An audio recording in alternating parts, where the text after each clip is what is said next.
This deputy here on the left was doing nothing but his job as a law enforcement officer when this idiot here on the right shot him. An Ohio sheriff's deputy reportedly lost his life. This was after he responded to a domestic violence call and he was shot by the man at the home. 53-year-old Brian Michael Wilson, pictured here on the right, was charged with aggravated murder after the shooting that occurred on Monday. This resulted in the death of Morrow County Sheriff's Deputy 31-year-old Daniel Scherer. According to reports, Daniel responded to calls of a domestic disturbance. This was at Brian's home on Memorial Day, but he was unfortunately greeted by gunfire when he arrived. His body camera captured the confrontation with Brian that led up to his final moments of his life, and it's unreal. So Daniel approached Brian, the suspect's home, when Brian was sitting down on his front porch. He was reportedly armed, and he warned the deputy by saying, "Don't come up here, don't effing come around that corner, I will effing kill you." However, Daniel, the deputy, unfortunately disregarded the warning, and Brian continued to yell and cuss and threaten him.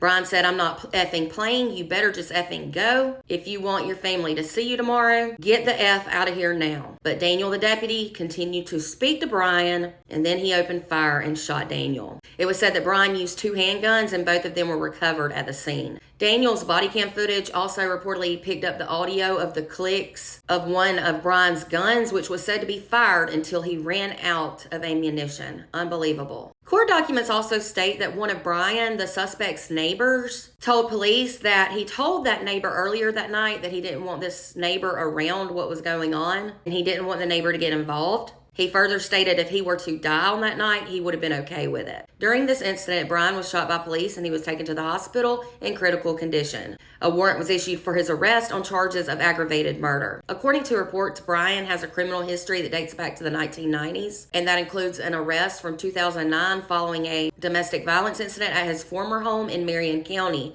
Ohio. Reportedly, Daniel was a 4-year veteran of the sheriff's office, and he was a damn good one at that. This is so tragic and senseless, and Daniel did not deserve to die while he was doing nothing but his job and trying to defuse a situation. My prayers go out to all of his loved ones in that entire community. I also pray that Brian recovers only so he can face whatever punishment is coming his way and so that justice can be served, because you know he probably wants to die. Let me know your thoughts in the comments, and for more true crime, be sure to follow and subscribe over on YouTube.